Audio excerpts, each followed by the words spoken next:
द्वैपायनो विरह कातर जुहाव पुत्रेति तन्मयतया तर्वोऽभिनेदो तं सर्वभूत हृदयं मुनिमानतोस्मि। ऐसे सर्वभूत हृदय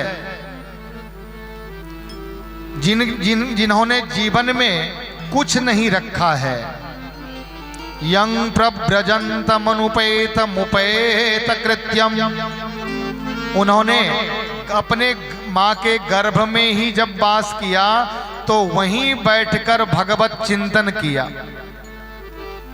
ऐसे सुखदेव जी महाराज जिनका जन्म हुआ तो 16 वर्ष की अवस्था लग रही थी जन्म से ही, और 16 वर्ष की अवस्था में दिव्य कांति। और जब सुखदेव जी का जन्म हुआ था, कथा आगे आएगी, सुखदेव जी जैसे ही जन्म हुआ तो चलने लग गए। कहाँ? सीधे पिता से माँ से दूर, पीछे पीछे व्यास जी पुत्र हैं, दौड़ते चले जा रहे हैं। पुत्र रुको रुको, कहाँ जा रहे हो? सुना भी नहीं उन्होंने। तो वृक्षों ने उनकी ओर से व्यास जी से कहा कि हे व्यास जी, आप बड़े ज्ञानी हैं, कौन पुत्र, किसका पुत्र, कितनी बार आप इनके पुत्र हुए, आपको पता है? ये आपकी बार आपके पुत्र हैं तो आप पुत्र पुत्र कह के दौड़ते हैं। श्री सुखदेव जी महाराज की कथा आती है। सुखदेव जी महाराज जब बन जा रहे हैं, श्रीमद् देवी भागवत में, यह श्रीमद् भागवत की कथा है कि भागवत में वृक्षों ने उनकी ओर से कहा, लेकिन श्रीमद् देवी भागवत में सुखदेव जी खड़े हुए। सुखदेव जी ने व्यास जी से कहा कि कौन, किसको पुत्र कहते हैं आप? कहा तुम्हें। कहा मैं पुत्र हूं आपका। कैसे? कहा भाई हमने तुमको जन्म दिया है। अच्छा क्यों जन्म दिया? सुखदेव जी ने कहा क्यों जन्म दिया? कहा जन्म इसलिए दिया कि तुम पुत्र बनो, उसके बाद पोता होगा, हमारा संसार में यश रह जाएगा। इस लोक में यश तभी रह जाता है जब पुत्र हो, पौत्र हो, संतान हो, आगे हमारा नाम लेने वाला रहेगा, तुम अगर रहोगे तो। कहा बस इसलिए, सिर्फ इतनी सी बात के लिए आपने जन्म दिया? कहा नहीं नहीं, हमारा जन्म इसलिए नहीं हुआ है, मैं माया में नहीं बंधूंगा, मैं विवाह नहीं करूंगा तो आपको पोता कैसे होगा? कहा क्यों नहीं करोगे विवाह? कहा माया में मुझे बंधना ही नहीं है। तो फिर अब माया की परिभाषा आ जाती है। माया, सुखदेव जी और व्यास जी के बीच वार्ता होती है। सुखदेव जी ने कहा कि मैं माया में नहीं बंधूंगा।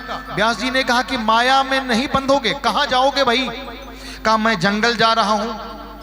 तो सुखदेव जी यूं ही जंगल की बात करते हैं। व्यास जी ने कहा कि अच्छा जंगल तुम्हारी आवश्यकता है ना,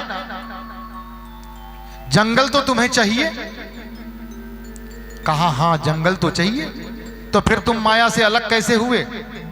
जंगल तुम्हारी आवश्यकता है। तो सुखदेव जी को ध्यान आया, कहा नहीं अब मैं जंगल भी नहीं जाऊंगा। तो कहां जाओगे? मैं नदी के किनारे चला जाऊंगा। अच्छा नदी तो तुमको चाहिए, किनारा तो चाहिए? सुखदेव जी ने कहा कि भाई अच्छा ठीक है, नदी के किनारे भी नहीं जाऊंगा। कहा जहां न तो जंगल हो और न नदी हो। व्यास जी ने पूछा क्या खाओगे? सोच रहे थे कि अब तो फंस जाएंगे भाई अगर हम कहें कि फल फूल खाएंगे। कहा पत्ता खा के रहेंगे। व्यास जी ने कहा कि पत्ता तुम्हारी आवश्यकता तो है ना, पत्ता तुम्हें चाहिए, तुम्हारी माया पत्ता में बंधी हुई है। कहा पत्ता भी नहीं खाएंगे, फिर क्या खाओगे? जल पी के रहेंगे। तो सुखदेव जी से कहा व्यास जी ने कि फिर जल तुम्हारी आवश्यकता है, जल तो तुम्हें चाहिए, तुम्हारी माया जल है। कहा जल भी नहीं पिएंगे तब क्या कैसे रहोगे? श्वास लेके रहेंगे। कहा व्यास जी ने फिर तुम्हारी आवश्यकता हवा है, हवा तो तुम्हें चाहिए। सुखदेव जी ने कहा कि श्वास भी लेना छोड़ देंगे। कहा ठीक है श्वास लेना छोड़ दो, फिर तुम कहां रहोगे? इस शरीर में तो रहोगे। इस शरीर में तुम्हारा निवास तो होगा। तब सुखदेव जी को याद आया, अरे पिताजी कहना क्या चाहते हैं? हम अपनी आवश्यकता को कम कर सकते हैं, माया से दूर बिल्कुल हट नहीं सकते। माया को छोड़ा नहीं जा सकता, क्योंकि जब जन्म हुआ इस शरीर से ही तो माया की उत्पत्ति हुई। ज्यों ही शरीर मिला, कहा तुम शरीर में तो रहोगे। तब याद आया सुखदेव जी को कि मैं शरीर नहीं हूं, इस शरीर में निवास करने वाला शरीरी हूं। मैं रहता हूं इस शरीर में, न कि मैं शरीर हूं। सुखदेव जी की प्रार्थना व्यास जी के द्वारा हुई है। देखिए, व्यास जी पिता हैं और सुखदेव जी पुत्र हैं। धन्य है वो पुत्र जिसकी वंदना पिता करता हो।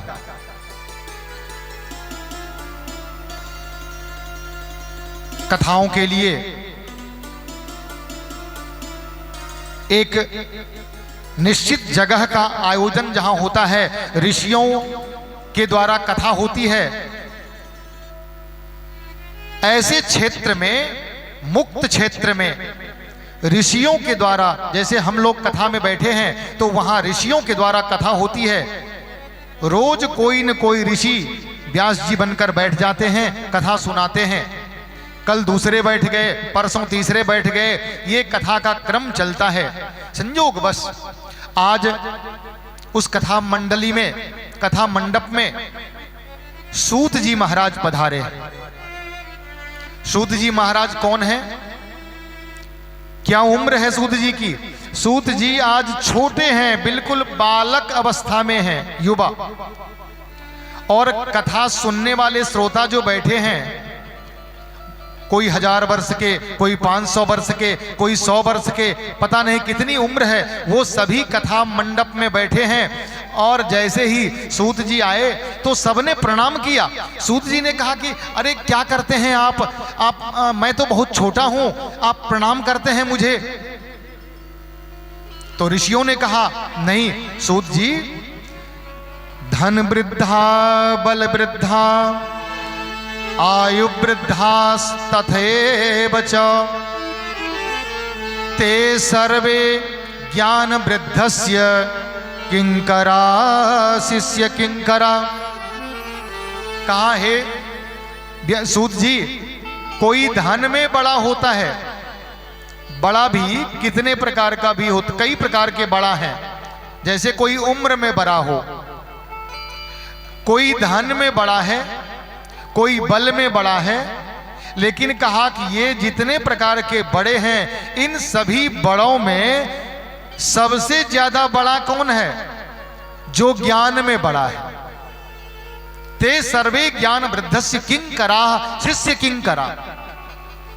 इसलिए हे सूत जी, आप ज्ञान में हम सबों से बड़े हैं, इसलिए हम आपको प्रणाम करते हैं। सूत जी ने भी प्रणाम किया। सूत जी कथा आसन पर बैठ गए और कथा सुनने के लिए सभी ऋषिगण, 1000 के 1000 ऋषि बैठे हैं और कथा सुनने के लिए उन्होंने, शौनक ऋषि ने प्रश्न किया। कहा कि हे सूत जी, आज हमारी इच्छा है कि आपसे एक प्रश्न करें। क्या? अज्ञान ध्वांत विध्वंसं कोटि सूर्य समप्रभ सूताख्यायि कथा सारम मम कर्ण रसायनम। कहा, हे सूत जी, आज हम आपसे ऐसी कथा सुनना चाहते हैं जो हमारे कान को प्रिय लगे। कर्ण रसायनम,